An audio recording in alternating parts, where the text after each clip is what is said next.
আজকে আমরা দুনিয়ার মানুষ রাসূল কিরদিগার নাইবে পরওয়ারদিগার নবী মুহাম্মদ রাসূলুল্লাহ সাল্লাল্লাহু তাআলা আলাইহি ওয়াসাল্লামকে নিয়ে আমরা অনেক মন্তব্য করি, অনেক কটূক্তি কথা বলে থাকি।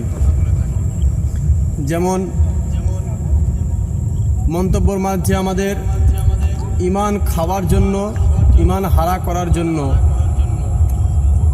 দুনিয়াতে বেশ কিছু আমাদের মতোই টুপি পরনেওয়ালা, এই লিবাসে পাঞ্জাবি পরনেওয়ালা অনেক আলেম উলামা বার হয়েছে। তারা প্রত্যেকটা মানুষের ঈমানকে নষ্ট করার জন্য তারা দুনিয়াতে এসেছে। কেননা মহান রব্বুল আলামিন তিনিও বলেছেন যে এমন একটা সময় আসবে, এমন একটা পজিশন আসবে যে সেই সময়তে তোমাদের ঈমানকে নষ্ট করার জন্য কিছু মানুষজন আসবে যারা তোমাদের ঈমানকে তারা নষ্ট করবে। যেমন আজ আমি কয়েকটা মিসাল আপনাদেরকে, কয়েকটা আলোকিত আপনাদেরকে দেখিয়ে দেবো এই ভিডিওর মধ্যে, একটু মন দিয়ে সকলে দেখবেন। যেমন বর্ধমান জেলার এক ভণ্ড, যার বাপও হচ্ছে কি ভণ্ড, সে হচ্ছে কি ভণ্ড। আর ভণ্ড হচ্ছে কি ওই ব্যক্তি যে দুনিয়াতে নামধারী টুপি পরনেওয়ালা হওয়ার পরেও যে ভণ্ডামি করে বেড়ায় তাকে বলা হয় ভণ্ড। সে ভণ্ডর নামটা হয়তো আপনারা অনেকেই বুঝতে পারছেন, অনেকেই নিতে চাচ্ছেন বা অনেকেই জানতে চাচ্ছেন, কিন্তু বিশ্বাস করেন মুসলমান, তার নামও কিন্তু আমার এই জবানে নিতে গিয়ে ঘৃণা লাগে। তার নাম হচ্ছে কি, তার বাপের নাম হচ্ছে কি শওকত মোল্লা, আর তার বেটার নাম কি ইয়াসিন। নামের বেলায় কিন্তু খুব সুন্দর রয়েছে, কিন্তু কামের বেলায় হচ্ছে জঘন্য। আমি তোমাদের মতোই একটা মানুষ, কিন্তু আল্লাহ বিশেষ মর্তবা দিয়েছে। নবীজিকে মুআজ্জিজা দিয়েছিলেন আল্লাহ, বিশেষ মর্তবা। নবীজি হচ্ছেন আমাদের মাথার তাজ, ইমামুল আম্বিয়া, পৃথিবীর আদি থেকে অন্ত পর্যন্ত সৃষ্টির শ্রেষ্ঠ। আমি বললাম আল্লাহ যে নূর দিয়ে তৈরি করেছে, নূরটা কি?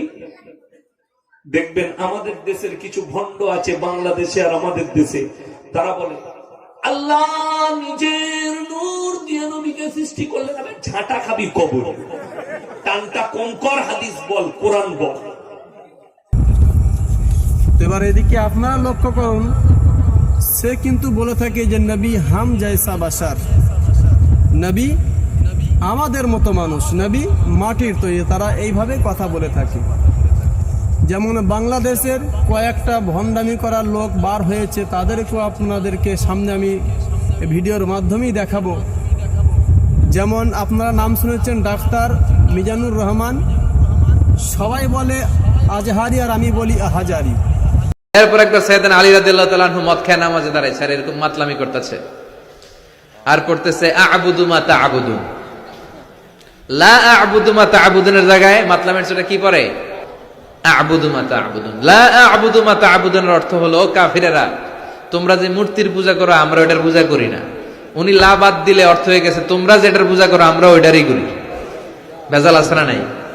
এখন নামাজের পরে সবাই যে ধরছে বিশ্বনবীরে, দেখেন আপনার জামাই কি করছে। তখন আয়াত নাজিল হলো লা তাকরাবুস সালাতা ওয়া আনতুম সুকারা, মদ খাইও তবে মদ খাইয়া নামাজে দাঁড়াইও না। তখন 5টা টাইমে মদ খাওয়া নিষেধ হয়ে গেল, কারণ নামাজ কয় ওয়াক্ত? 5 ওয়াক্ত খাইতে পারে না, রাতে ঘুমানোর আগে একটু একটু খায়। এরপরে আল্লাহ ইন্নামাল খামরু ওয়াল মাইসির ওয়াল আনসাব ওয়াল আজলাম রিজসুম মিন আমালিশ শাইতান ফাজতানিবুহু। এরপর চিরকালের জন্য মদ জু আল্লাহ হারাম করে দিলেন। আল্লাহ একবারে হারাম করলে ভয়ঙ্কর অবস্থা হতো, আল্লাহ ধীরে ধীরে হারাম করলেন। আজহারি মানে ওই ব্যক্তিকে উপাধি দেওয়া যায়, ওই ব্যক্তিকে বলা যায় যে মিশন পাস করে আসে, যে ভালো সলাহিয়াত জ্ঞান রাখে, তাকেই মানে সেই সার্টিফিকেট যে নিয়ে আসে তাকে দেওয়া হয়। তা কিন্তু দেখেন আজকে সে মিশর পাস করে আসার পরেও নবীকে কি বলে? নবীকে মূর্খ বলে, নবীকে সিক্সপের বলে। নবীর সাহাবা, নবীর জামাই মৌলা আলী শেরে খুদা হায়দারে কার্রার, তানাকে বলে যে মদ খেয়ে মাতলামো করে নামাজ পড়েছে। আজকে ওসব ব্যক্তিদের কথা থেকে আপনারা দূরে থাকুন বা তাদের হাত থেকে আপনারা বেঁচে থাকুন। কেননা আল্লাহু তাবারক ওয়া তাআলা তিনি বলে দিয়েছিলেন যে এমন একটা সময় আসবে ওই ধরনেরই লোক, ওই রকমেরই লোক যে তোমাদের ইমানকে নষ্ট করার জন্য আজকে তারা দুনিয়াতে বার হবে। কিন্তু এটা আমার চ্যালেঞ্জ রইল, বা এরও আগে অনেকবার ওই কারি ইয়াসিনকে মানে চ্যালেঞ্জ করা হয়েছিল। আমাদের শিক্ষক, আমাদের মাথার তাজ যারা রয়েছে, মুফতি মুহাদ্দিসরা রয়েছে, তারা কিন্তু চ্যালেঞ্জ করেছিল। তার বাড়িতে আমি নিজে স্বয়ং মুফতি গুলাম সামদানির সন্তান আহমদ রেজা সামদানি রেজভি সাহেবের সঙ্গে তার বাড়িতে কিন্তু সেই নিজে থেকেই ডেট দেয়। আর সে নিজে থেকে ডেট দেওয়ার পরেই কিন্তু তার বাড়িতেই ডেটের মানে আয়োজন করে, মোনাজারা করার আয়োজন করে। কিন্তু দেখা যাচ্ছে কি সে নাদান গুনাহগার, সে নাপাক ইয়াসিন, সে বাড়ি থেকে কিন্তু সেদিনকে উডাউট হয়ে গেছে, চলে গেছে। একটা জিনিস কি, ওই ধরনের ইমান হারাদের কাছ থেকে একটু আপনারা দূরে থাকবেন। আল্লাহর কাছে আমরা সেই মানে দোয়াটা চাইবো যে মাওলা রাব্বুল আলামিন, আমরা তো জীবনে বহুত গুনাহ করছি, এই গুনাহ এত যা করছি তোমার কাছে ক্ষমার অযোগ্য, তবুও কিন্তু মাওলা তোমার কাছে একটু আমরা ক্ষমা চাই যে আমাদের তুমি সমস্ত গুনার হাত থেকে বাঁচিয়ে আমাদের ইমানকে তুমি তাজা রেখো। আজ আমার এই কথাগুলো একটু আপনারা হয়তো শুনবেন, আর শোনার পরেও আমি যাদের বিষয়ে কথাগুলো বললাম, ইনশাল্লাহ আগামী নেক্সট টাইম যদি আবার ফের পরে আপনাদের সামনে ভিডিওতে আসতে পারি, আবার অন্যজনের কথা বলবো যারা যারা নবীকে নিয়ে কটূক্তি করেছে। আল্লাহর হাবিব বলেছেন যে লা ইউমিনু আহাদাকুম হাত্তা কুনা আহাব্বা ইলাইহি মিন ওয়ালিদিহি ওয়া ওয়ালাদিহি ওয়ান নাসি আজমাইন। তুমি এতক্ষণ পর্যন্ত মুমিন মুসলমান হতে পারবে না, কতক্ষণ? যতক্ষণ তুমি সারা দুনিয়ার চাইতে আমাকে ভালো না বাসবে, আমাকে ভালো না বাসে তুমি অত ইমানদার হতে পারবে না।